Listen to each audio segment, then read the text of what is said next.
तम्पनेश्वर यहाँलाई हार्दिक स्वागत छ। थ्याङ्क यू सो मच, धन्यवाद। अब अस्तिदेखि श्रम संस्कृति पार्टीका अध्यक्ष हर्क साम्पाङले प्रधानमन्त्री संसदमा आउनुपर्छ, सांसदहरूको जवाब दिनुपर्छ भनिरहेका थिए।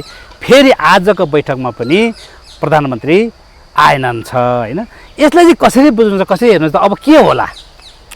अब भारतमा पश्चिमलाई रिजाएर सत्तामा टिकिरहन चाहने रहस्यमय स्वभावका, कठोर स्वभावका बालन शाह अस्ति एकचोटि देश विरोधी, जनविरोधी र राष्ट्रघाती जहर ओकल्न भारतको सिमाना हामीले पनि मिच्याएर छौँ भन्ने झुटो बकवास गर्न र देशलाई घाटा लगाउन आइपुगेका रहेछन्।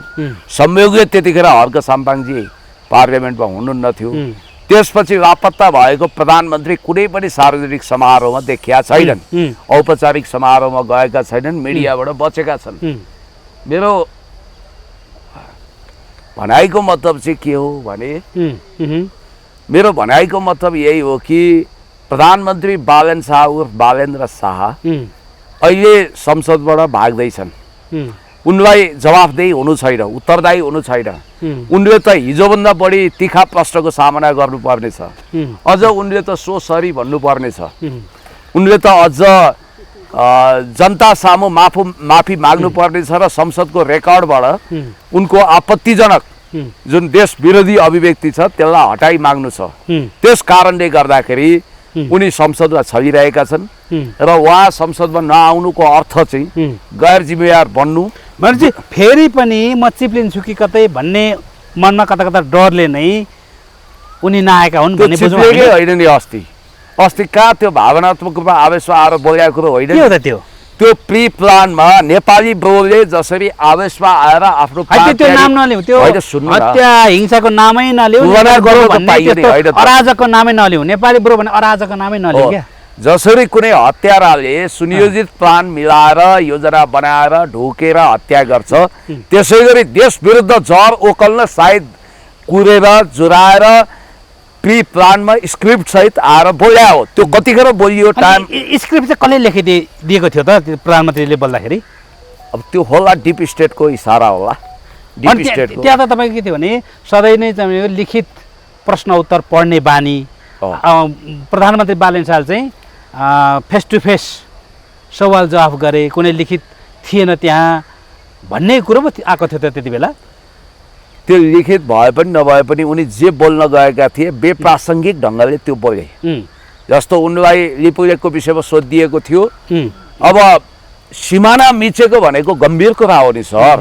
सिमाना भनेको तपाईँको ल्यान्ड इन्क्रोचमेन्टको कुरा छ, क्रस बोर्डर होल्डिङको कुरा छ, टेरिटोरी अकुपाइड गर्नु र ल्यान्ड अकुपाई गर्नुमा, नो म्यान्स ल्यान्ड 10 गजामा खेतीपाती हुनुमा कति फरक छ। त्यसकारण यो रवि लामी छानेको भारत भ्रमणद्वारा उनको कुर्सीको खुट्टा भाँचिन सक्छ, उनी पदबाट अपदस्थ हुन सक्छन् भन्ने त्रासदीका साथ रविको भ्रमण भन्दा पनि ज्यादा चाकडी गरेर उनले भारत रिजाउन खोजेको कुरा प्रष्ट छ। र यसले के गरिदियो भने हामीलाई इतिहासमै कमजोर र रक्षात्मक अवस्थामा पुर्याइदियो। तपाईँलाई एउटा कुरो म निवेदन गर्न चाहन्छु, मैले धेरै ठाउँमा यो भनेको पनि छु। नर्वेको तत्कालीन विदेश मन्त्रीले हामीले डेनमार्कको ग्रिनल्यान्डमाथि अधिपत्य जमाएका छौँ भनेर घातक अभिव्यक्ति दिनाले 1919 मार्चमा त्यो भूमि गुमाउनु परेको थियो हमेसाको लागि। आइसिजे इन्टरनेसनल कोर्टमा यसको क्लेम भएको थियो। अब उहाँले यति राष्ट्रघाती कुरा गरिदिनु भयो कि जसको प्रतिरक्षा गर्न घन्टे पार्टीका खरानी ग्याङका कार्यकर्ता नेताहरू जोडतोडले कन्दनी कसेर लागे। इतिहासमै परराष्ट्र मन्त्रीले त भारत गएर सच्याए प्रधानमन्त्रीको भनाइलाई भन्ने पनि आएको थियो त। अब सच्याए कहाँ सच्याए? 7 रेसकोर्समा सच्याए, साउथ ब्लकमा गएर सच्याए, कहाँ सच्याए? मिडियाको सामु सच्याएर हुन्छ? यिनीहरूले जनतालाई कति बेवकुफ बनाउँछन्। अस्ति डिप्लोमेटिक नोट पठायौँ हामीले लिपुलेकको सम्बन्धमा भने होइन, त्यो डिप्लोमेटिक नोटै होइन, त्यो मिडिया नोट हो, प्रेस नोट हो। प्रेस नोट र डिप्लोमेटिक नोट भनेर यिनीहरूले आँखामा छारो हाले। डिप्लोमेटिक नोटको आफ्नो डिप्लोमेटिक प्रोटोकल हुन्छ, परराष्ट्र थ्रुबाट पठाइन्छ, त्यो परराष्ट्र मन्त्रालयको लेटर हेड हुन्छ, त्यो केही पनि छैन। अब हिजो शिशिर खनालले अर्को स्टन्ट गरे। ठिक छ, हामी पनि चाहन्छौँ कि बालेन्द्र शाहको भनाइलाई आधिकारिकता नदिएर शिशिर खनालकै भनाइलाई भारतले आधिकारिकता दियोस्। कालापानी लिपुलेक लिम्पियाद्वारा हाम्रै हो भन्ने हाम्रो सार्वभौमिकताको दाबीमा उसले ठप्पा लगाओस्। हामी पनि त्यही चाहेको। हामीलाई त झन् राम्रो हुन्थ्यो, हामी त देशभक्त हौँ।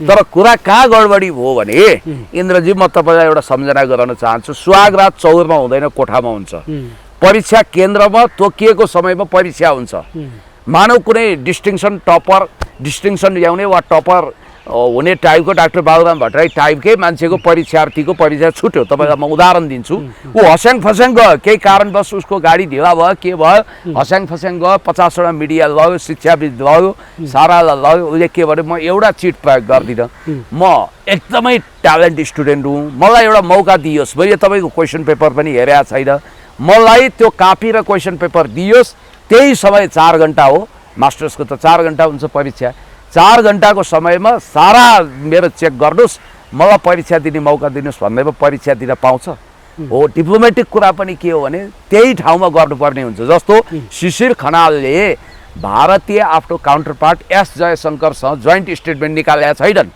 कालापानी लिपियाधुरा माथि दाबी गरेको कुरा त्यहाँ उल्लेख छैन जोइन्ट प्रेस स्टेटमेन्ट नोट निस्किँदैन अनि उनले प्रधानमन्त्री मोदी भेटेर वा जयशङ्कर भेटेर आफ्नो दाबी प्रस्तुत गर्दैनन् अनि भित्र के कुरा गर्छन् थाहा दिँदैनन् भित्र कुरा उठाएको भारतीय स्टेटमेन्टमा आउँदैन अब रविकै कुरा गरौँ रवि लामिछानेले एयरपोर्टमा आएर कुरा चपाएर गरे पाल्सी कुरा गरे बेसारे कुरा गरे उनले त त्यहाँ त्यो कुरा उठाएकै रहन्छन् भन्ने कुरो यसै पनि स्पष्ट छ अब उनले के भने शिशिर खनालले अस्ति जारी गरे विज्ञप्ति आधिकारिक हो यहाँ उहाँ ह्यान त्यान भनेर त्यो बालन शाहको घातक अभिव्यक्ति सच्याउने कुरो पनि गरेनन् अनि रवि लामिछानेले यदि कालापानी लिपियाधुराको कुरा उठाएका हुन्थे भने त तपाईँलाई म सम्झना गराउँछु उनले बिजेपीको अध्यक्षको निमन्त्रणामा गएको नाड्डाको निमन्त्रणामा गएको भनेका छन् होइन अनि त्यहाँको उनको कन्टेम्पररी उनको तपाईको समकक्षी अध्यक्ष बिजेपीको अध्यक्ष र रासपाको सभापतिको जोइन्ट स्टेटमेन्ट किन आएन कालापानी सम्बन्धमा मोदीसँग उनले कुरा गरेको कुरा भारतीय मिडियामा किन आएन हो यसलाई भनिन्छ जनताप्रतिको धोका र गद्दारी ओके ओके अब अध्यक्ष हर्क साम्पाङले सर्वदलीय बैठक चाहिँ किन बहिष्कार गरे त्यो गर्नुपर्थ्यो त्यसको औचित्यै छैन किन त्यो राजेन्द्र लेङदेन पनि बेकार गएका हुन् त्यो एमाले पनि बहिष्कार गरेर होला सम्भवतः गर्नुपर्छ किनभने त्यो बैठकले केही निकासै निकाल्दैन त्यो बैठक फाल्तु बैठक हो त्यो बैठक भनेको रासपाको मिठो चियामा उनीहरूप्रति नरम हुनको लागि आयोजना गरिएको चिया र बिस्कुटमा तपाईँलाई लटपट त्यहाँ गइसके पछाडि सहमति असहमति आफ्नै ठाउँमा हुन्थ्यो होला तर पनि बहिष्कारै गरिसकेपछि त त्यो केही पनि होइन जुन कुरोको अर्थै छैन त्यसलाई बहिष्कारै गर्नु राम्रो त्यहाँ गएपछि उनीहरू दुष्प्रचार गर्छन् नि त हुँदै नभएको कुरा प्रचार गर्छन् नि त हुँदै नभएको सहमति भयो भन्छन् नि त 1 to 1 भयो भन्छन् नि त यसै पनि मिडियाको तपाईँको अल्गोरिजमको वा शिकार हुनुभएको छ ट्रोलको शिकार बनाइएको छ त्यहाँ गएपछि त गोप्य कोठामा रवि र हर्क बसे बालन शाहको बारेमा गोप्य सहमति बनाए ह्यान त्यान अब एकाएक हर्क नरम भन्छन् अब त्यहाँ भित्र गएर आइसकेपछि बाहिर मिडियामा मुख देखाउँदा हँसिलो मुख देखाउनै पर्यो सवाद र कुरा हो भन्नै पर्यो अनि त्यसलाई तोडमरोड गरेर उनीहरूको बालनका पालन मिडिया रविका गोदी मिडियाहरूले दुष्प्रचार गर्ने हुनाले जुन पार्टीको अर्थ छैन जुन पार्टी जनविरोधी छ जसको सरकारले अहिलेसम्म जवाफदेहिता वहन गरेको छैन त्यस्तो पार्टीले आयोजना गरेको त्यो कथित सर्वदलीय बैठक त्यसको कुनै अर्थै छैन त्यो राजाको शाही शासनमा आह्वान गरिएको गोलबेज सम्मेलन वा बैठक जस्तै हो त्यसको हर्क साम्पाङले भन्नुभयो हैन हर्क साम्पाङले भन्नुभयो तपाईको प्रधानमन्त्रीले बोलाउनु पर्ने सर्वदलीय बैठक हैन प्रधानमन्त्रीले बोलाउनु पर्ने सर्वदलीय बैठक पार्टी सभापतिले बोलाएर हुन्छ प्रधानमन्त्रीले सरकारले बोलाओस् सर्वदलीय बैठक हामी जान्छौँ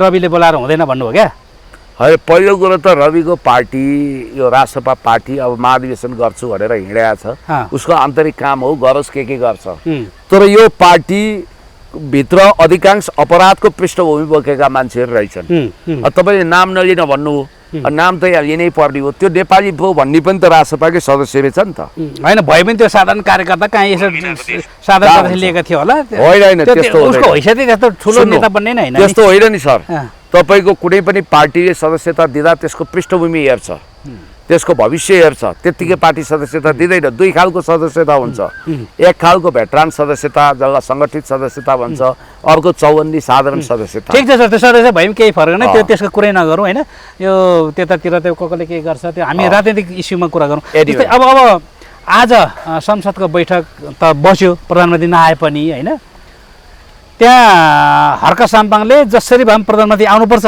भनेर अडान कस्नु भएको थियो। सोच्नु त के भन्नुभयो उहाँले चाहिँ आज? होइन, उहाँले त्यही भन्नुभयो, प्रधानमन्त्रीले आएर क्षमा याचना गर्नुपर्छ। केही छ तपाईँसँग त्यस्तो? मसँग छ, यो एकचोटि हेरौँ। उहाँले रियलाइज गर्नुपर्छ भन्नुभयो। सायद त्यसपछि विपक्षीहरूको एउटा रणनीति होला। उहाँले क्षमा याचना माफी मागिसकेपछि अनि त्यसपछि पनि उहाँलाई राजीनामा दिन बाध्य बनाउने होला। अब यहाँ आएको रहेछ, आन्दोलन भइरहेका छन्, एकचोटि सुन। भूल बिनाको देश हुँदै आक्रोशित छौँ, आन्दोलित छौँ। अहिले सडकभरि आन्दोलन भइरहेका छन्। हामी यो बजेट, नियमावली,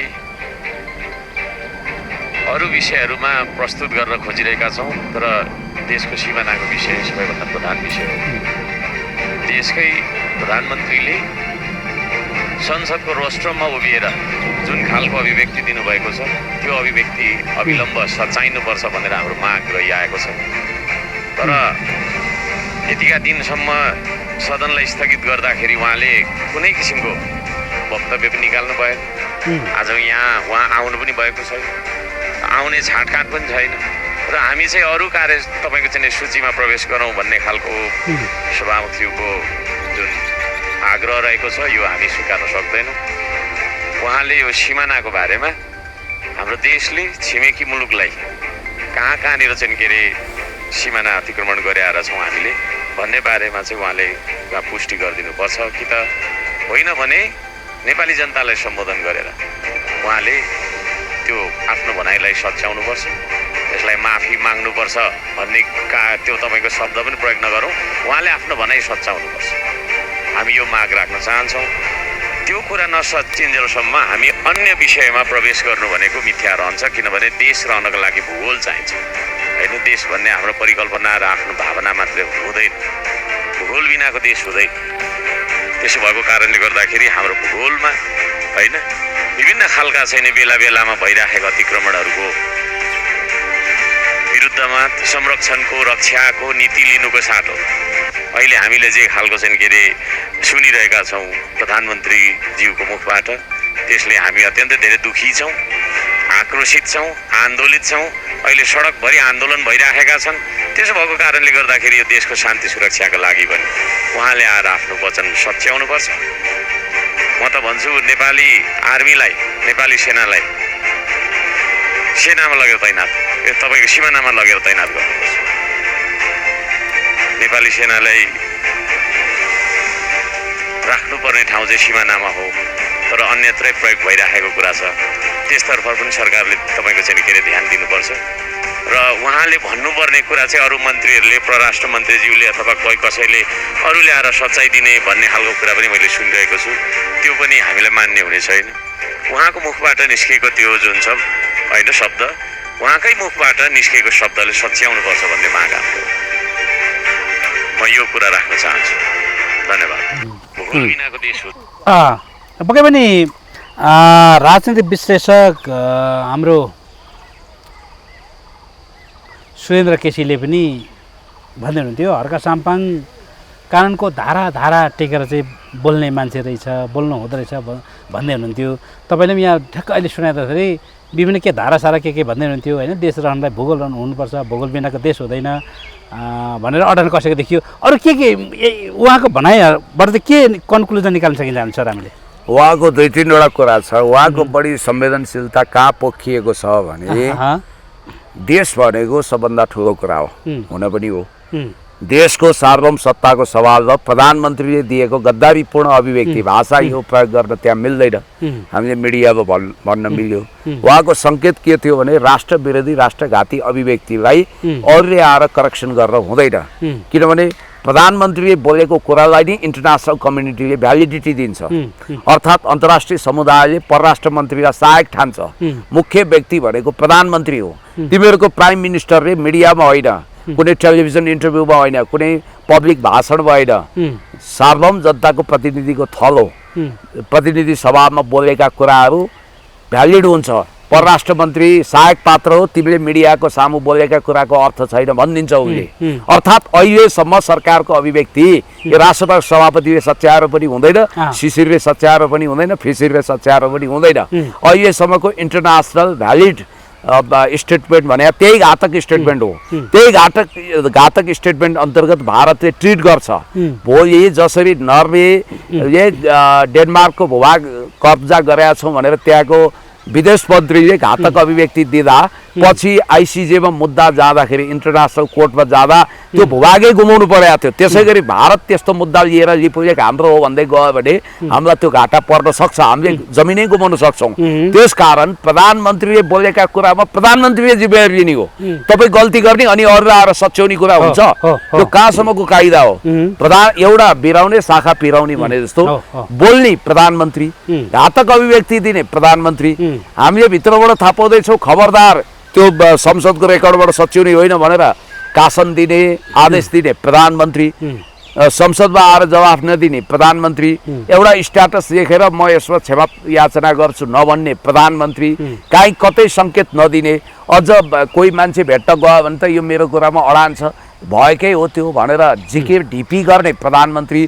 भनेपछि प्रधानमन्त्रीले जब फोहोर गर्नुभएको छ भने त्यो सफा गर्ने जिम्मेवारी प्रधानमन्त्रीको हो भनेर उहाँले ठिक भन्नुभयो। एउटा दोस्रो, बोर्डरको सुरक्षाको लागि सेना पठाइदेऊ। अब कालापानी लिम्पियाधुरा लगायत जति पनि बोर्डर एरिया छ त्यहाँ अर्धसैनिक बल सशस्त्र मात्रै होइन सेना नै पठाउँ भन्ने उहाँको भनाइ ठिक छ।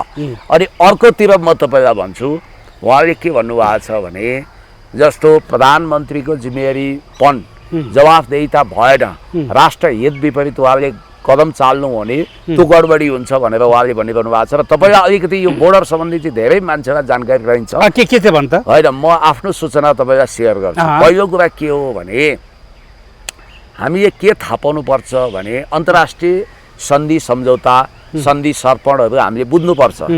यहाँनिर सिके राउतले मौका छोपिरहेको छ।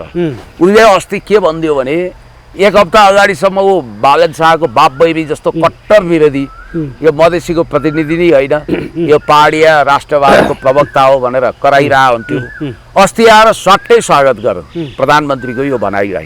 अर्थात् हामीले पनि भारतको सीमा मिचेका रहेछौँ भन्ने जुन जाली झेली कपटी रकमी कुरा छ त्यसलाई सिके राउतले समर्थन गर्दै के भन्यो भने स्याबास बालन शाह, तपाईँले चाहिँ 1816 को सुगौली सन्धि जो ब्रिटिससँग गरिएको थियो, ब्रिटिससँगको त्यो सुगौली सन्धि अगाडि मधेस भन्ने मध्य देश इन्ट्याक्ट थियो, कायम थियो।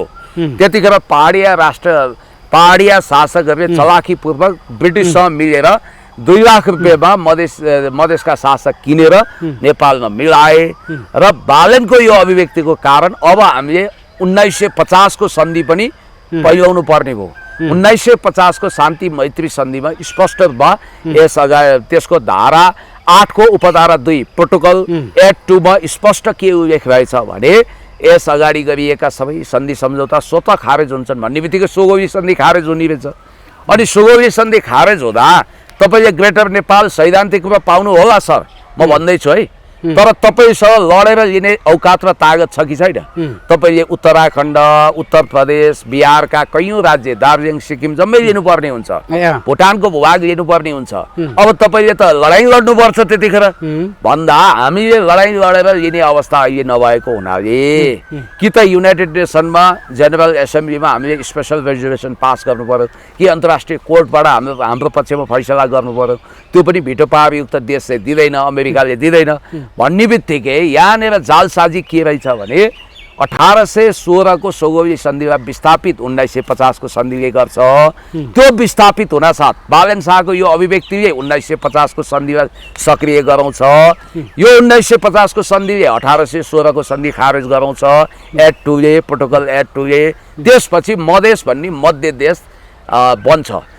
अनरिप्रेजेन्टेटिभ nation side people organization UNPO मा एउटा घातक इतिहास तपाईँलाई सम्झाउँदैछु। बोस्निया हर्जगोभिना र कोसोभो भन्ने 2वटा राष्ट्र पाइपलाइनमा राखिएको थियो। आजभन्दा 8 वर्ष अगाडि UNPO ले त्यसलाई दर्ता गरिदियो, संयुक्त राष्ट्रसङ्घले रिकग्नाइज गरेको नयाँ देश भयो। इथियोपियाबाट इरिट्रिया त्यही कारणले अलग भयो। इस्ट टिमोर भन्ने भूभागलाई देशको रूपमा 1979 मा सनाना कुचबाओले इन्डोनेसियाबाट त्यही कारण अलग ल्याए। क्याटलोनिया बाल बच्यो अस्ति जनमत सङ्ग्रह गर्दा। सुडान अन्ततः फाइनली टुक्रियो अमेरिकी इसारामा। सिके राउत देश टुक्राउने मिसनमा छन् र उनी खुसी भएर मिठाई किन बाँड्दैछन् भने स्याबास बालन शाह, तिमीले अब नयाँ च्याप्टर खोल्यौ भन्ने छ। एउटा घातक कुरा यहाँ आयो। दोस्रो कुरो मैले तपाईँलाई नर्वेको उदाहरण दिइहालेँ। अब भारतले के गर्छ, वार्ताको टेबलमा बस्छौ त उसले के भन्छ, ल हामीसँग तिमीले त भन्यौ तर तिमीले हाम्रो भूभाग मिचेको प्रमाण र तथ्य पनि देऊ न एकचोटि भन्छ। अब हामीले त त्यो नभएको तथ्य प्रमाण कहाँ दिनु, हामीले 1 इन्च जमिन पनि मिचेका छैनौँ। हुँदा हुँदा खरानी ग्याङ घन्टे ग्याङ जस्तो त होइन, महानायक राजेश समालले पनि स्पष्ट भयो 1 इन्च पनि जमिन मिचेका छैन। बोर्डर इन्क्रोचमेन्ट, ल्यान्ड इन्क्रोचमेन्ट अथवा तपाईँको क्रस बोर्डर होल्डिङ या तपाईँको ल्यान्ड अकुपेसन भनेको नो म्यान्स ल्यान्डमा खेतीपाती हुनु भनेको सीमा मिच्नु होइन। सीमा मिच्ने भनेको कस्तो भन्दा जसरी भारतले अहिले मिचिरहेको छ, जस्तो कि नेपालको सरहद, नेपालको भूभागभित्र सैन्य क्याम्प राख्नु, कालापानीमा उसले राखेको छ, त्यसलाई सीमा अतिक्रमण भन्छ। दोस्रो कस्तो अवस्थामा भन्छ भने उसले हाम्रो कतिपय मान्छेको लाल पूर्जा नेपालको छ, याद गर्नु भएको छ, अनि जमिन चाहिँ भारतमा छ। उनीहरू लाल पूर्जा देखाएर रोइरहेका छन्। उनीहरूले नक्कली नक्सा बनाइसके, त्यो उनीहरूको भइसक्यो हो। त्यस्तो गरी जमिन अतिक्रमण गरेर जङ्गे पिलर सार्नुलाई के भनिन्छ, जमिन अतिक्रमण। महानायक राजेश समालको एउटा फिल्मको टुक्रा पनि खुब भाइरल भइरहेछ अहिले, सुस्ता महेशपुर कालापानी मिचिया छ, तिमीहरू के हेरेर बस्छौ भनेर। यिनी घन्टे ग्याङ र खरानी ग्याङको सदस्य जस्तो त होइन रहेछन्, यिनी त देशभक्त रहेछन्। त्यस कारण न हर्क साम्पाङले वेलकम महानायक राजेश समाल भन्नुभएको छ। यो विषयमा एकछिनपछि आउँला, हामी चर्चा गर्नै बाँकी छ। जहाँसम्म अलिकति मैले तपाईँलाई सम्झाएँ, जहाँसम्म यति संवेदनशील कुरामा प्रधानमन्त्रीले हाम्रो डिलिराम खनालजीले अलिक कन्सेसन दिनुभयो, सेफ जोनमा राखेका त होइन। अब होला के खाएर आयो होला नि, खानपिन बिग्रिया मान्छे भने होइन नि, होस हवासमा सोची विचारी बडो बुद्धिमत्तापूर्ण तरिकाले अर्थात् कुटिल तरिकाले बोलेको। यदि उनले बेहोसीमा बोलेका थिए भने त्यो अभिव्यक्ति सच्याउ थिए। अब मध्यरातमा कहिलेकाहीँ उनी फेरि यही विषयान्तर गर्न अस्ति राति लेखेछन्, ल मलाई प्रधानमन्त्रीको नम्बर चाहियो, म त राजदूत बन्न चाहन्छु। के लेखे के देशको कार्य तपाईँको प्रत्यक्ष निर्वाचित त होइन तर संसदबाट निर्वाचित 2/3 मतले चुनेको प्रधानमन्त्रीको बुद्धि हेर्नु त। अनि मन्त्रीहरू के भन्छन्, हामीसँग छ तर हामी दिँदैनौँ भन्छन्। सांसद त्यस्तै छन्। मजाक हो यार यो देश, खूब ख्याल गरिरहेछन् है। केटाकेटी आए गोली चलाए मट्याङ्ग्राको सत्यानाश, यो काहीँ हुन्छ। त्यसकारण रासपाले अहिलेसम्म जुन बयान प्रधानमन्त्रीको तर्फबाट राष्ट्रियताको विषयमा आएको छ, हामीले भारतको सीमा मिचेका छौँ भनेर, भोलि उसले भन्देला तिमीले मिचेको छौ भन्यौ, हामी सब प्रमाण छ भनेर रिपोर्ट देखाउला। यो सरकार त तपाईँको पुरानो सरकारहरूभन्दा पुराना पार्टीहरू नयाँ के अरे नराम्रा के अरे खत्तमै भनियो, तर त्यो खत्तमै भनिएको पार्टीभन्दा यो राष्ट्र खत्तम भयो भनेर कतिपयले भन्न थालेका छन् क्या। किन भन्दाखेरि तानाशाह प्रवृत्तिको जसरी सिंहदरबारमा योभन्दा अगाडिको सरकार हुँदाखेरि प्रधानमन्त्री कार्यालय, अर्थ मन्त्रालय, गृह मन्त्रालय लगायत केही मन्त्रालयमा त्यो मिडिया प्रवेश थिएन, क्यामेरा प्रवेश थिएन, तर अन्य मन्त्रालयमा सहजै पत्रकार गएर भिडियो फोटो खिच्न पाउँथे, लिन पाउँथे। तर अहिले त तपाईँको सिंहदरबारमा कुनै पनि मन्त्रालयमा क्यामेरा लिएर पस्न पाइँदैन, त्यहाँ भिडियो खिच्न पाइँदैन। भनेपछि यो एकतन्त्रीय हुकुमी शैली तानाशाह जस्तो देखिएन र? मिडिया नट एलाउड टाइपले यिनीहरूले पुरै मिडियालाई इग्नोर गरिसके, त्यसलाई ब्यान गरिसके। अब म सुन्दैछु यिनीहरूले प्रेस काउन्सिलमा नयाँ अध्यक्ष लगेपछि तपाईँका यी क्यामेराहरू पनि चल्न पाउने हुन् कि नपाउने हुन्? कि त बालेनको पालन मिडिया हुनु पर्यो, कि रासपाको भक्तिगान गर्नु पर्यो, कि उनीहरूको चरण वन्दना गर्नु पर्यो। उनीहरूको भक्तिगान गर्ने बाहेक सबै मिडिया बन्द गर्ने र लगभग यस्तै फतुरा कुराहरू, समाजका झगडा, झाइ झगडा, लग्ने स्वास्नीको झगडा, काण्ड साण्ड मात्रै खेद्न पाउने, तर जेन्युन पोलिटिकल विषयमा डिबेट पनि गर्न नपाउने, राष्ट्रियताको सवालमा डिबेट गर्न नपाउने गरी, खास गरी सरकारको आलोचना सिसिक्क गरेकी कानुन लगाएर ठेगान लगाउने गरी यिनीहरूले नयाँ तरिकाले कदम चाल्दैछन्। यो त प्रारम्भिक सङ्केत हो फाँसीवादको। म तपाईँलाई के भन्छु भने अहिले बालेन शाह आइसकेपछि एकातिर कर्मचारी र त्रासदी छ। हो म मान्छु ती कृष्णहरि पुष्कर भन्ने मान्छे बालेन शाहका आज्ञाकारी हुन चाहेका रहेछन्। आफूलाई मधेसी मुलुक भन्दै, महोत्तरीको भन्दै, विगतमा गुण लगाएको कुरो सम्झाउँदै एउटा मेसेज पठाएछन्। बिचरालाई मुख्य सचिव हुन दिइएन छ। सुशीला कार्कीको पालामा सुमन अरियाललाई मुख्य सचिव बनाएको रहेछन्। उसले फोन पनि रिसिभ नगर्ने बालेनले भेट्ट पनि नदिने भएपछि असार 24 गते उसको रिटायरमेन्ट रहेछ। अनि बिचरा आत्तिँदै एउटा मेसेज देखाएर रहेछ, प्रभु जनी गरेर यो सेवकलाई मौका दिनुहोस्, यो हजुरले निगाह भयो भने त मुख्य सचिवमा पनि होला। त्यो नभए पनि मलाई अमेरिकी राजदूत बन्न धुन्धान मन छ। त्यतातिर प्रेमपूर्ण नजर लगाइदिई बक्सेला भन्ने टाइपले मलुवा चाकडीको भाषामा उनले एउटा बिन्ती पत्र हालेका रहेछन्, म्यासेज लेखेका रहेछन्। त्यतिकै लेखेका थिए मेरी बासे गुटुटु प्रहरीको गाडी गइगयो, उनलाई करार ज्याप बनाएर बाल लल्ला सचिवलाई न्युरो इम्युनिटी नबनाएर ल्याएर तपाईँको 8 घन्टा राखे। त्यहाँ त उनीहरूले थुन्न खोजेका थिए, पद खान खोजेका थिए। अनि यो कहाँ मात्रै तर्साउनुहुन्छ। एकातिर भविष्यमा विद्यार्थी राजनीति गर्नको निम्ति विद्यार्थी सङ्गठन खारेज गर्नु हुँदैन भनेर अहिले अदालतले ड्यामेज कन्ट्रोल गरिदियो। अर्कोतिर अदालतको आदेश छ सुकुम्बासी बस्ती नचुनु, पुनर्वासको व्यवस्था बिना यो काम नगर्नु भनेर अब गएर ड्याम मानव बस्तीमा डोजर चलाइरहेछन् भन्ने बित्तिकै यो जुन खालको घिनौना हरकतहरू भइरहेछ सरकारको तर्फबाट, गरिब मारा बजेट ल्याएर बिजुलीमा भ्याट लगाएर इन्धनमा भारी मात्रामा मूल्य वृद्धि गरेर सुशासनको झाँसा दिन्छन्। अनि इभी गाडी ल्याउँदाखेरि कमिसनको अरबौँ कमिसनको रफुचक्कर भन्ने कुरा आइरहेछ। अब एउटा म तपाईँलाई सम्झाउँछु, यही बोर्डरकै कुरामा पनि अब यहाँ गाली त गरिरहेछन्। हर्क साम्पाङज्यूको वा केपी शर्मा ओलीज्यूकै भनाइलाई बल पुग्ने गरी हाम्रो डाक्टर सुरेन्द्र भण्डारीको बडो राम्रो अभिव्यक्ति आएछ। अब उहाँलाई मार्ने काट्ने धम्की दिन थालेछन्। हेर्नुहोस्, सत्य कुरो त यहाँ बोल्नै हुँदैन। डाक्टर सुरेन्द्र भण्डारीको कति राम्रो कुरा छ, एकचोटि तपाईँलाई म सुनाउँछु। ल अधिवक्ता सुरेन्द्र भण्डारी ल यहाँ उहाँले कति राम्रो छ। उहाँले इन्टरनेसनल लको शब्दको अन्तर्राष्ट्रिय कानुनमा एउटा अर्थ छ। त्यसको अर्थ हो डेलिबरेटली, फोर्सफुल्ली अर्काको जग्गा आफ्नो कब्जामा लिने। त्यसलाई मिचेको भनिन्छ। फोर्सफुल अकुपेसन, अग्रेसन, इन्क्रोचमेन्ट भनिन्छ। त्यहाँ बल प्रयोग भएको हुन्छ, राज्यको उपस्थिति हुन्छ, राज्यले गरेको हुन्छ।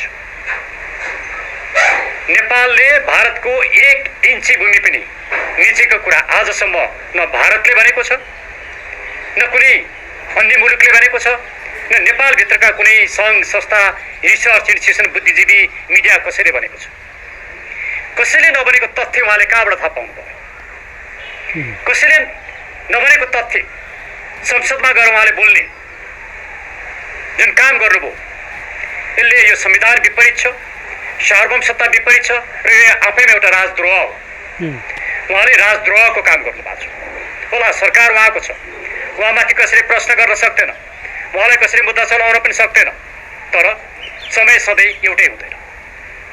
उहाँले यो गरेको काम राज्य विरुद्धको अपराध हो र कुनै दिन उहाँमाथि राज्य विरुद्धको अपराध लाग्नु पर्दछ र लाग्छ भनेपछि डाक्टर साहबले स्पष्ट रूपमा यसलाई त नयाँ परिभाषा दिनु।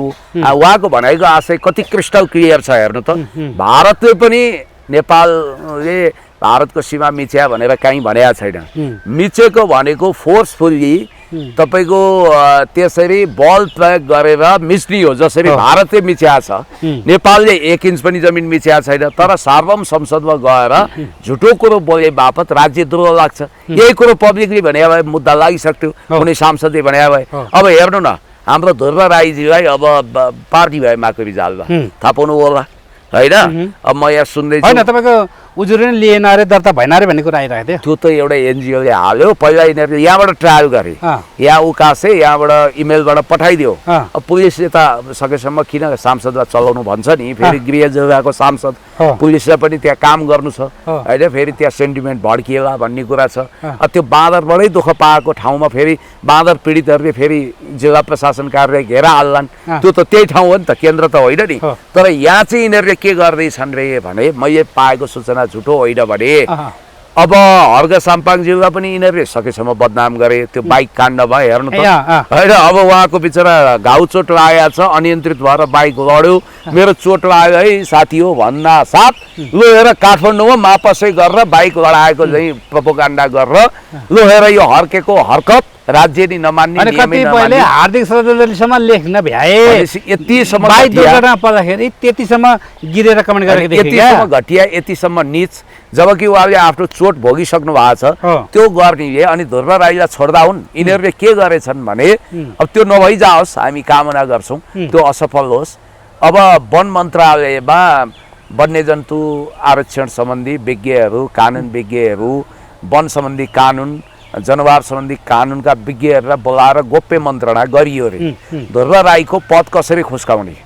अर्थात् 600 बाँदर मारेको स्वीकार गर्नुभएको छ उहाँले एउटा त्यो आधारमा र त्यहाँ स्थानीय बयान दिन पनि तयार छन् रे उहाँको विषयमा को होला नि त त्यहाँ उहाँका विरोधी छैनन् र सबै प्रेमपूर्वक समाचाती गर्ने त छैनन् उहाँले हो हामीले देखाएको छ भन्ने त होला नि त त्यहाँ देखाए पनि होलान् कतिले तीमध्ये कतिले बकपत्र पनि देलान् त्यसरी यिनीहरूले अब यो फेरि हदब्यात हुँदो रहेछ यस्ता मुद्दाको यो वन्यजन्तु हत्या सम्बन्धी फौजदारी केसको हदब्यात छैन यति दिनभित्र भन्ने छैन उनीहरू पुरा कानुनी सेटिङ गरेर तपाईँको अदालतमा मुद्दा लिएर गएर उहाँको पद खुस्काउनेमा छन् भन्ने मैले सुनेको छु भनेपछि अब एउटा कुरा त म रासपावाला मित्र के अरे श्रम संस्कृतिवाला मित्रहरूलाई भन्न चाहन्छु हेर्नुहोस् यसै त तपाईँहरू घेरामा हुनुहुन्छ के बोल्ने भन्ने कुरा फुकी पाइला चालेर सोची बोलिदिनु होला कृपया तपाईँको बोलीले मिठाई खुवाओस् कुटाई नखुवाओस् नपोलोस् होइन बोल्यो कि पोल्यो छ यहाँ त्यसकारण अब उहाँले अब किराँतीको छोरो सोझो मान्छे हुन त हर्क साम्पाङले त्यो अभिव्यक्तिमा ड्यामेज कन्ट्रोल गर्नुभएको देखियो युवा मनसँगको इन्टरभ्यूमा उहाँले स्पष्ट रूपमा एउटा पनि बाँदर मार्नु हुँदैन भनेको छ त्यसो त कानुन त आशिकालाई पनि लाग्ला नि त करेन्ट लगाउनुपर्छ भने त मार्नै पर्छ भने होला नि त त्यो संसदमा बोलेको छ अझ उहाँले त पोडकास्टमा बोले ती चेलीले त संसदमा बोलेको छ त्यो सांसदले करेन्ट लगाउनु पर्छ भने त यातना दिनुपर्छ भने हो नि जङ्गली जनावरलाई मार्ने नियत राखेको भनेर उहाँलाई चाहिँ मुद्दा चल्छ कि चल्दैन यो पनि त डिर्केल हुनु पर्यो सिंहदरबार जलाउनेलाई मुद्दा नलाग्ने संसद भवन जलाउनेलाई मुद्दा नलाग्ने हेर्नुहोस् है राज्य नै तबाह गर्ने भाटबटेनी जलाउने सर्वोच्च जलाउने फुक्का फाल्छन् विदेशी नारीलाई पेट बोकाउने यत्रा दुष्ट कामहरू गर्ने यत्रो पुलिस कसले मार्यो होला जेन्जी आन्दोलनमा त्यत्रो दुर्घटना कसले गर्यो होला त्यसलाई मुद्दा नलाग्ने हातमा टिओबी तिब्बत ओरिजिन्स ब्लडको ट्याटु खोप्ने र हिंसा गर्न प्रेरित गर्ने मान्छेलाई गृहमन्त्री फेरि बन्न खोज्ने तर एउटा सोझो किराँतीको राईको छोरोले होइन अब त्यो बोल्नु नहुने कुरा थियो बोल्न चाहिँ होइन अब फेरि उहाँलाई जानकारी पनि भएन होला सबै कुरो त विज्ञ विशेषज्ञ हुँदैन मान्छे सोचेर बोल्नु पर्थ्यो अब मुखमा आयो होइन फ्याट्ट इन्द्रासन भने होला निन्द्रासन जस्तो हो हर्क साम्पाङले त हेर्नुहोस् मैले श्रम संस्कृति पार्कमा धेरै रुखहरू रोपिदिएको छु केराको बोट रोपिदिएको छु फलफुल रोपिदिएको छु त्यहाँ जङ्गली जनावरले खाओस् अब कुनै टेरिटोरीमा बाँदरले बालीनाली सत्यानाश गरेका छ किसान धुरुक्कै रोएका छन् होइन हवाई फायर गरिएको छ विभिन्न तरिका अप्नाइएको छ तर अब कानुनले चाहिँ बाँदर सर्प आदि इत्यादि मार्न दिँदैन फेरि याद गर्नुहोस् है त्यस कारणले कानुन कडा छ कानुनमा रहेछ फेरि 1 वर्षदेखि 6 वर्षसम्म कैद अनि 1 लाखदेखि 10 लाखसम्म जरिवाना रहेछ अब वा दुवै पनि हुन सक्ने अवस्था रहेछ झन् उहाँले त 600 भनिदिएको छ 600 भन्ने बित्तिकै उपद्रो ठुलो मुद्दा पेश गर्ने होला यिनीहरूले भनेपछि कुरा के चाहिँ हो भने हर्क साम्पाङले भनेकै कुरा यथार्थवादी छ हामी बुद्धवादी बन्नुपर्छ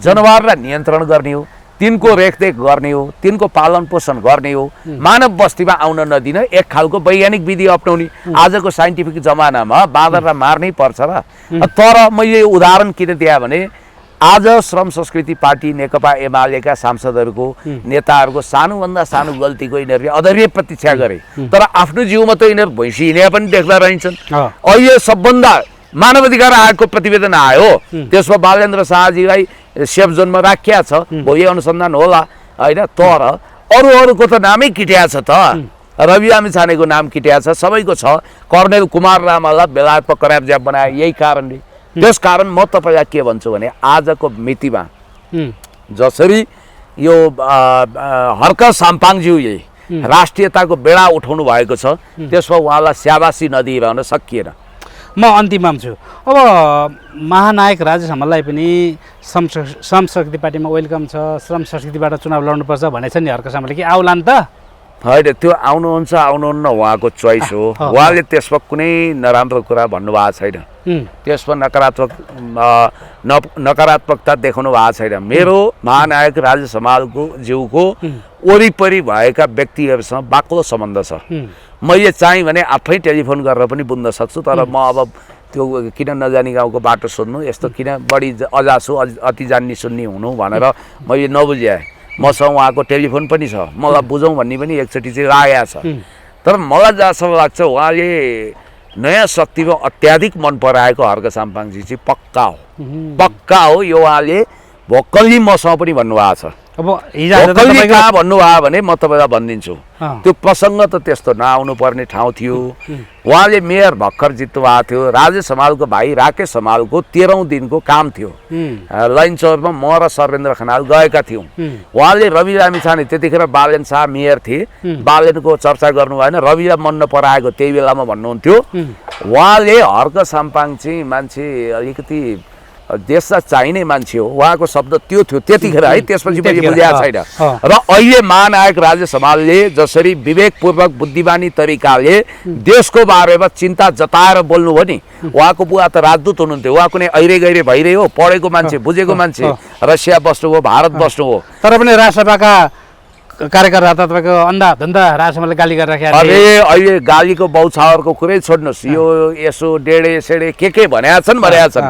लास कुदाउनु विजय लामालाई गाली गर्ने भ्याए, विजय लामालाई भ्याए, जम्मैलाई भ्याउँछ नि यिनीहरूले गाली नगर्ने भने त्यही अहिले नयाँ राजसभा बनेको त्यही त्यो के अरे ऊ छन् नि महावीर पुन, यिनीहरूको मान्छेले त जे गरे पनि हाई गरिहाल्छन्। राष्ट्रघाती अभिव्यक्ति बालेनले देशै बुझाइदिउँ भने नि पर्र ताली बजाउँथे। यिनीहरू कति राष्ट्रघाती। बालेनले अब नेपालले हामी सक्दैन भारतलाई बुझाइदिउँ भने ठिक, उनीहरूले हो ठिक छ त्यो नेपालले केही विकास भएन, भारतलाई बुझाइदियो भने बरु केही विकास हुन्छ उनीहरू भन्न थाल्छन्। देशभन्दा ठुलो पार्टीभन्दा ठुलो बालेन भन्ने सोच्छन्। त्यो ढङ्गको स्कुलिङै उनीहरूको घातक छ। त्यही भएर मैले यो राजसभा पार्टी पनि पतन हुनुपर्छ भने हो नि, नेता मात्रै पलायन भएर हुँदैन। यो पार्टी नि देश विरोधी घातक कोमिङताङ र च्याङ्काई शेख भन्दा पनि यिनीहरू घातक छन्।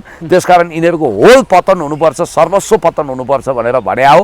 र महानायक राजेश हमालले जसरी ल्यान्ड इन्क्रोचमेन्ट, बोर्डरको विषयमा, सीमाको विषयमा बडो स्पष्ट तरिकाले क्रिस्टल क्लियर देखिने गरी राष्ट्रघात भएको छ र अपरिपक्व मान्छेको हातमा देश गयो भनेर बालेन शाह र रवि लामिछानेप्रति चिन्ता जाहेर गर्नुभएको छ। त्यो सोरै आन जायज छ। यदि भविष्यमा महानायक राजेश हमाल र हर्क साम्पाङज्यूले कार्यगत एकता गर्नु भएछ भने पनि त्यसलाई हामीले वाह क्या बात भनौँला। हस्, थ्याङ्क यू।